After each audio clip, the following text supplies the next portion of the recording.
Salut la machine! J'espère que tu es toujours au top pour terminer ce thème de première spécialité SVT, transmission, variation, expression du patrimoine génétique. Nous allons voir que les enzymes sont des biomolécules aux propriétés catalytiques. Vous êtes prêts? C'est parti!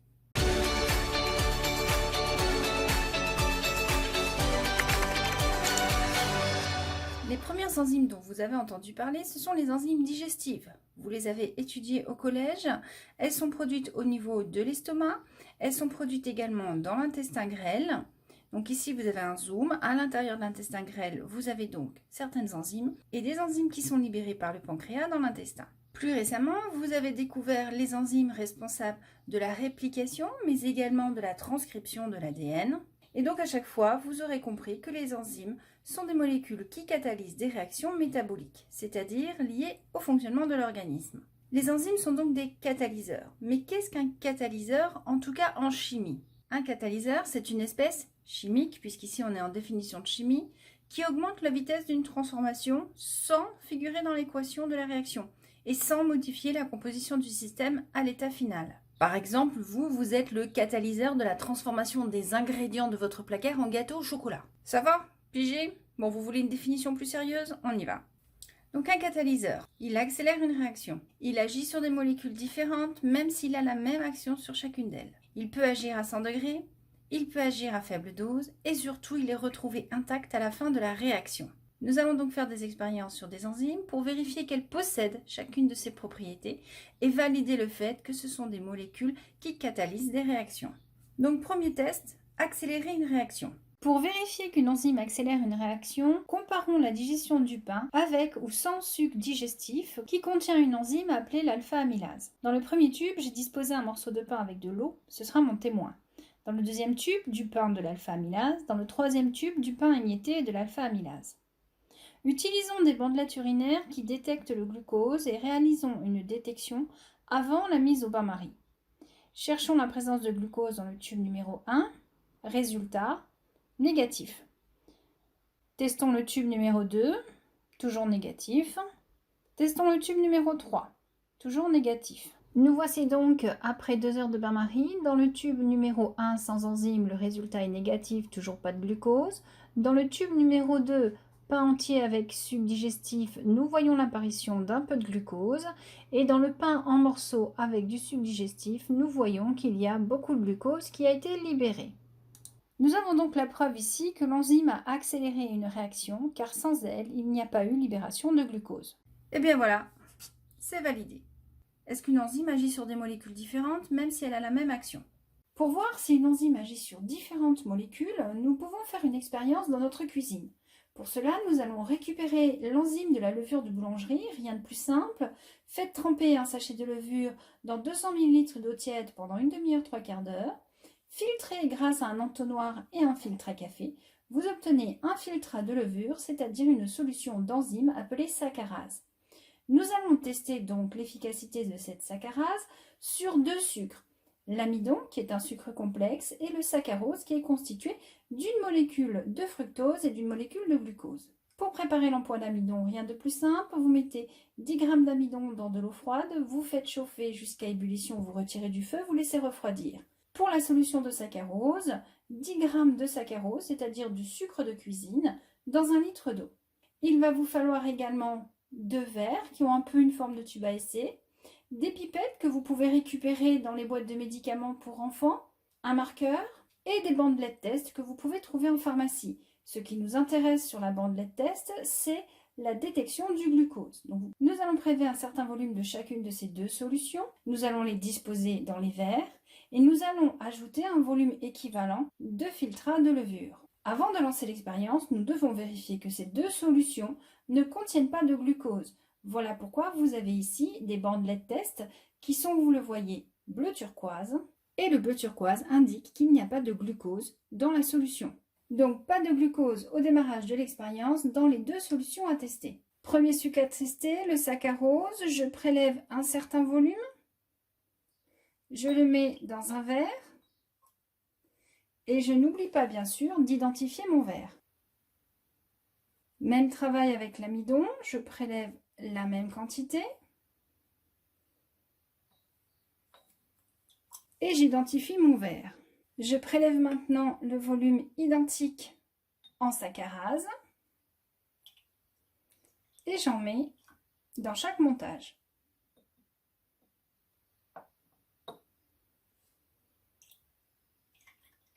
J'ai donc maintenant mes deux tests qui sont prêts.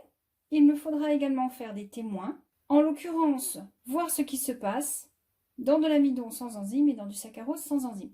Je vais maintenant placer ces expériences au bain-marie. J'ai pour cela chauffé une casserole d'eau. Alors j'ai utilisé une casserole en céramique qui va me permettre de maintenir la chaleur un certain temps. Je vérifie la température grâce à mon thermomètre de cuisine et je vais laisser ainsi pendant 20 à 25 minutes en surveillant de temps en temps que la température ne baisse pas trop. Donc je dois être entre 37 et 39 degrés. En cas de besoin, je réactive un petit peu le gaz pour chauffer légèrement mon eau. J'ai donc mis mes deux tests, le pot avec l'amidon, le pot avec le saccharose. Voilà, mes 25 minutes sont passées, je vais retirer mes flacons et faire les tests avec la bandelette. Premier test, je vérifie si le saccharose s'est transformé en glucose par le simple fait d'avoir été chauffé. Deuxième test, je vérifie si l'amidon s'est transformé en glucose par le simple fait d'avoir été chauffé. Je teste maintenant la présence de glucose dans le mélange saccharose-enzyme.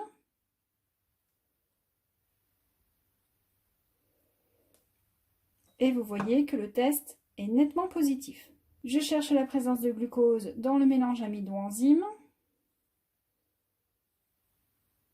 Et vous voyez que le test est négatif. Saccharose seul ne libère pas son glucose. Amidon seul ne libère pas son glucose. Saccharose plus enzyme libère son glucose. Amidon plus enzyme ne libère pas son glucose. J'ai donc ici la preuve que mon enzyme est spécifique d'un seul substrat, la saccharose, et qu'elle n'est pas capable de digérer une autre molécule, l'amidon. Donc ici, je ne suis pas en présence d'un catalyseur chimique puisque l'enzyme ne peut agir que sur une seule catégorie de molécules.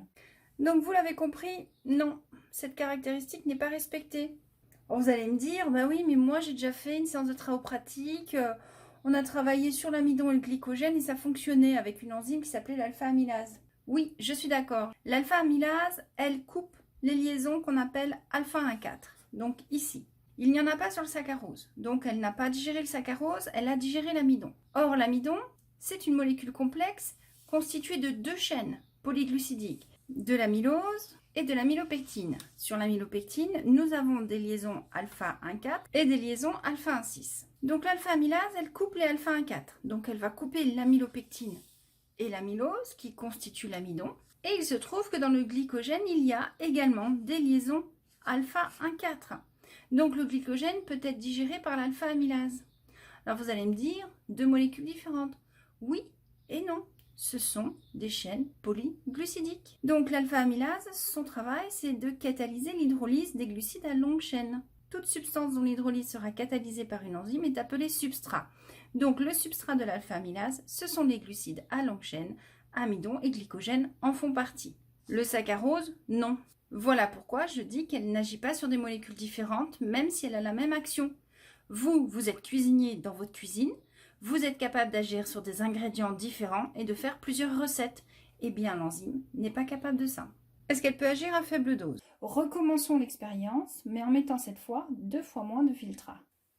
Pour ce faire, j'ai besoin du même matériel, mais maintenant que je sais que l'enzyme ne digère pas l'amidon, je ne conserve que la solution de saccharose. Je vais donc utiliser les mêmes pipettes qui étaient identifiées tout à l'heure et mettre cette fois 2 fois moins de saccharase.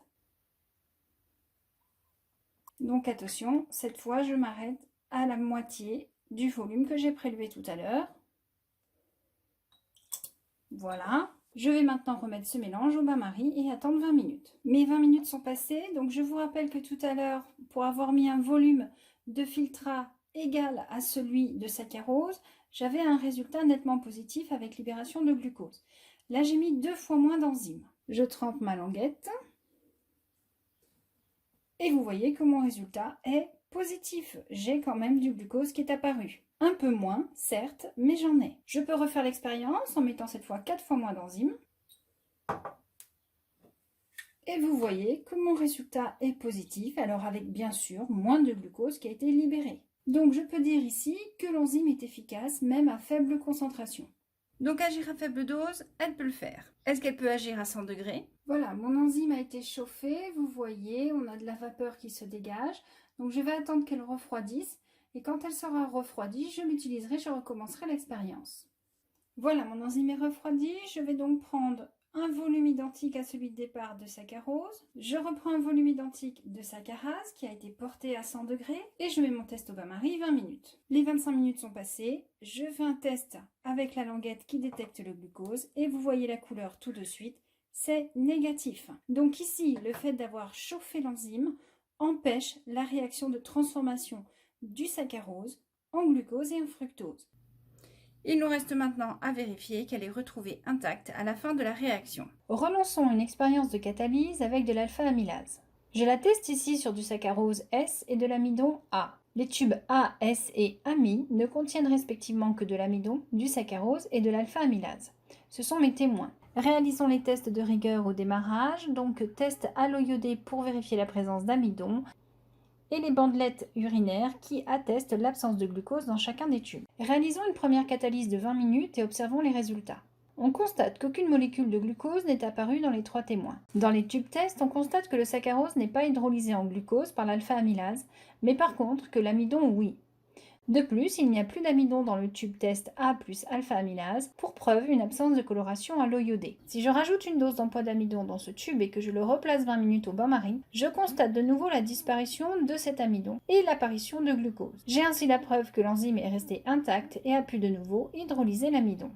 Donc en résumé, une enzyme est un catalyseur, mais elle est différente d'un catalyseur chimique. Elle n'agit pas sur des molécules différentes, même si elle a la même action, ce qui signifie qu'elle a une spécificité d'action, donc elle va catalyser l'hydrolyse d'une seule catégorie de liaison, et elle va donc de ce fait agir uniquement sur des molécules qui possèdent cette liaison. On va donc parler de double spécificité, la spécificité de substrat et la spécificité d'action. Ensuite, elle ne peut pas agir à plus de 100 degrés, elle va fonctionner à la température du corps. Voilà pourquoi on l'appelle biocatalyseur, et elle ne fonctionne qu'à 37, 38, 39 degrés maximum. Donc les enzymes sont des protéines, elles vont donc posséder une structure tridimensionnelle et posséder forcément un site de fixation du substrat et un site d'action. Voyons ça sous rastop. Pour cela, nous allons chercher le fichier de la carboxypeptidase. Alors si ça ne s'affiche pas, vous faites bien tous les fichiers. Voilà, on sélectionne la carboxypeptidase seule. Et ce que vous voyez affiché, ce sont uniquement les acides aminés de son site actif. Vous pouvez, en passant le curseur sur chacun des acides aminés, relever leur position, c'est indiqué en bas à gauche de l'écran. Donc ici, acide glutamique en position 270. Relever les positions de chaque acide aminé, nous allons par la suite les mettre en relief. En faisant afficher les sphères de Van der Waals, nous avons ici la molécule en entier. Seuls les acides aminés identifiés tout à l'heure sont codés par les codes classiques de chimie. Nous allons maintenant effectuer une coloration par chaîne. Et nous avons donc une seule chaîne ici, présentée tout en blanc. Nous allons modifier sa couleur, la mettre en bleu. Réduisons la fenêtre. Allons chercher l'enzyme avec son substrat. Et faisons le même travail. Sphère de Van der Waals, coloration par chaîne. Et vous voyez ici le substrat qui s'affiche en rouge. Réduisons les fenêtres et mettons-les en parallèle. Disposons les deux molécules dans le même sens et colorons maintenant individuellement chaque acide aminé. Pour cela, nous allons utiliser la fonction expression. Et comme vous avez noté la position de chaque acide aminé, nous allons pouvoir commencer la coloration. Donc en position 196, fixons la position, allons chercher une couleur, nous allons les afficher en violet. Vous voyez qu'elle apparaît sur cette molécule. Sélectionnons la fenêtre de l'enzyme seule, recommençons la sélection qui est enregistrée et raffichons la même couleur. Acide aminé suivant, en position 270, fixons la position, attribuons une couleur et réalisons le même travail pour la deuxième molécule. Position 248, position 145, acide aminé 69, acide aminé en position 72. Donc nous avons maintenant les deux sites actifs qui ont été mis en évidence et vous pouvez tout de suite constater que certains acides aminés n'ont pas la même position dans l'espace selon que dans le site actif il y ait le substrat ou pas. Nous avons donc ici l'acide aminé en position 248, c'est de la tyrosine. Vous voyez qu'il est basculé, il n'a pas la même position de départ.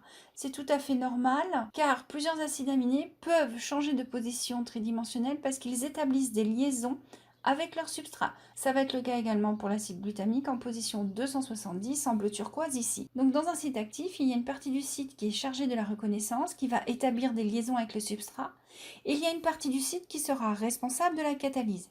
Ça, nous allons l'observer sur une autre molécule. Pour cela, allons chercher une autre enzyme. Nous allons travailler sur l'alpha-amylase. J'ai ouvert ici l'alpha-amylase normale. Je réduis la fenêtre et je vais ouvrir maintenant une alpha-amylase mutée. Au premier coup d'œil, pas de grande différence. Si l'on colore par chaîne les deux molécules, nous pouvons donc observer l'enzyme en bleu et son substrat en rouge. Donc le site actif est principalement situé ici. Vous pouvez, en effectuant un zoom, compter 6 molécules de glucose sur l'alpha-amylase normale, alors que sur l'alpha-amylase mutée, vous n'en comptez que 3. Nous allons sélectionner le substrat qui se trouve en position 501 à 506. Et nous allons le passer en sphère de Van der Waals pour bien le localiser. Je vais maintenant mettre en évidence les acides aminés du site catalytique. On va commencer avec de l'acide aspartique en position 197. Je le mets en jaune et j'affiche les sphères de Van der Waals. Je fais la même chose pour l'autre molécule et nous voyons très bien que l'acide aminé a établi des liaisons avec le substrat. Autre acide aspartique en position 300, donc affiché ici en jaune et en sphère de Van der Waals sur les deux molécules. Nous passons maintenant à l'acide glutamique en position 233. Nous allons l'afficher en vert, en sphère de Van der Waals, sur la deuxième molécule également, et pour l'instant toujours pas de changement. Dernier acide aminé en position 58 du tryptophane, nous allons l'afficher en rose. Il est ici, et sur la molécule mutée en position 58, vous voyez que nous n'avons pas le même acide aminé.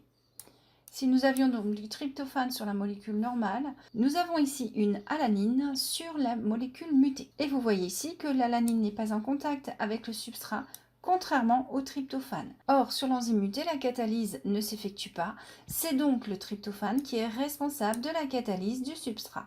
Donc vous l'avez compris, une enzyme plus un substrat, ça va donner tout d'abord ce qu'on appelle un complexe enzyme-substrat, qui va finir par donner de l'enzyme que l'on retrouve intacte, plus un produit. On peut mesurer l'activité de l'enzyme en mesurant l'évolution de la concentration du produit dans un milieu. On peut suivre, grâce à un système Hexao, l'évolution de la quantité de produits formés en fonction du temps pour différentes concentrations de substrat, en ayant une concentration en enzyme constante. Donc le seul paramètre ici qui va changer, ça va être la concentration de substrat. Si j'ai une concentration faible en substrat, la quantité de produits formés, donc la concentration dans la solution du système Hexao, va être faible. Il va mettre un certain temps avant d'obtenir une quantité de produits importante. Si je mets une quantité de substrat un peu plus importante, je vais beaucoup plus rapidement atteindre un palier correspondant à une concentration de produits stable. Cela signifie que la concentration en substrat est arrivée à 0. Tout le substrat a été consommé, transformé en produit par l'enzyme. Enfin, avec une concentration de substrat beaucoup plus importante, je vais beaucoup plus rapidement arriver au palier, c'est-à-dire à une concentration en substrat égale à 0. Donc que se passe-t-il avant que la courbe ne s'infléchisse et atteigne un palier? En fait, nous avons ici les associations enzyme-substrat qui se forment. Donc en fait ici, la pente de chaque courbe correspond à la vitesse de réaction. Ici, nous avons une pente forte, car nous avons beaucoup de substrat dans le milieu. Ici, nous avons une pente faible, car nous avons peu de substrat. Donc, grâce à l'Hexao, nous allons pouvoir, en mesurant la quantité de produits formés au cours du temps par une quantité d'enzymes fixe en fonction d'une quantité de substrat croissante, mesurer différentes vitesses de réaction dépendantes du substrat. Nous allons donc pouvoir récupérer ces données. Donc pour une concentration de substrat, avoir une vitesse initiale correspondante. Et en ayant donc ces différentes données, nous allons pouvoir tracer un graphique, celui qui représente l'évolution de la vitesse initiale en fonction de la concentration en substrat. Je vous rappelle que la vitesse de réaction, c'est la quantité de substrat dégradé ou de produit mesuré par unité de temps. Donc l'unité, c'est en mol par minute. Sur ce graphique, vous avez donc deux courbes, celle pour laquelle la concentration en substrat initial est égale à la concentration en enzyme, et celle pour laquelle la concentration en enzyme est égale à la moitié de la concentration du substrat. Ce sont deux chercheurs, Michaelis et Menten en 1913, qui ont prouvé l'existence d'un complexe enzyme-substrat et qui ont indiqué que la vitesse maximale correspondait au moment où l'enzyme était saturée par le substrat. Ils ont ainsi déterminé Km, c'est-à-dire leur constante de Michaelis-Menten, qui correspond à la valeur de la concentration de substrat pour laquelle la vitesse de réaction enzymatique est égale à la moitié de la vitesse maximale. Donc pour déterminer Km, vous avez donc compris qu'il nous faut la moitié de la vitesse maximale. Donc il nous faut pour cela mesurer la vitesse de réaction pour l'enzyme quand elle a la moitié du substrat qui est disponible. On va donc obtenir graphiquement un demi de Vmax et en travaillant sur la courbe de saturation, nous obtenons donc Km. Ainsi, la formule de la vitesse initiale, c'est Vmax fois concentration en substrat divisé par Km plus concentration en substrat. Dans ces parties de courbe-là, l'enzyme n'est pas saturée. Nous avons donc un peu de substrat et des enzymes. Dans cette partie de la courbe, nous avons plus de produits, la vitesse de réaction est plus importante. Nous avons des enzymes qui sont presque saturées. Il y a encore des enzymes de disponibles. Dans cette partie-là de la courbe, les enzymes sont saturées, nous sommes à vitesse maximale. Donc en résumé, les enzymes sont des protéines qui sont capables de catalyser des réactions métaboliques. Or, les enzymes, si ce sont des protéines, elles sont contrôlées par des gènes situés sur l'ADN. Or, nous avons vu que toutes les cellules de notre organisme possèdent le génome complet, ce qui signifie que toutes les cellules de notre organisme possèdent tous les gènes correspondant à toutes les enzymes fonctionnant dans notre organisme. Mais toutes les cellules de notre organisme expriment-elles toutes les enzymes ? Eh bien, vous pensez bien que non, ne serait-ce que les cellules de la peau qui n'expriment pas les enzymes digestives. Et cela est possible parce que vous vous en souvenez, on l'a vu dans une vidéo précédente, il y a une régulation de l'expression des gènes. Sur l'ADN avant chaque gène, il y a une séquence régulatrice avec un promoteur. Soit le facteur de transcription s'est installé sur le promoteur, à ce moment-là, l'ARN polymérase peut s'installer, on va avoir des ARN messagers, on va avoir des protéines. Soit il y a un répresseur qui empêche l'ARN polymérase de se fixer, il n'y a donc pas d'ARN messager. Donc dans certaines cellules, des gènes correspondant à des enzymes sont inhibés parce qu'il y a des répresseurs qui s'installent. C'est ce qui se passe dans votre peau qui n'exprime pas de gènes correspondant aux enzymes digestives. On peut faire une petite expérience très simple pour le prouver. On va travailler sur la régulation d'un paramètre, la glycémie. La glycémie, c'est le taux de glucose présent dans le sang. Elle est en moyenne d'1 g par litre, soit environ 5 mmol par litre. La glycémie doit être régulée. Le taux de glucose dans le sang doit être stable afin de fournir une quantité d'énergie suffisante à chaque organe.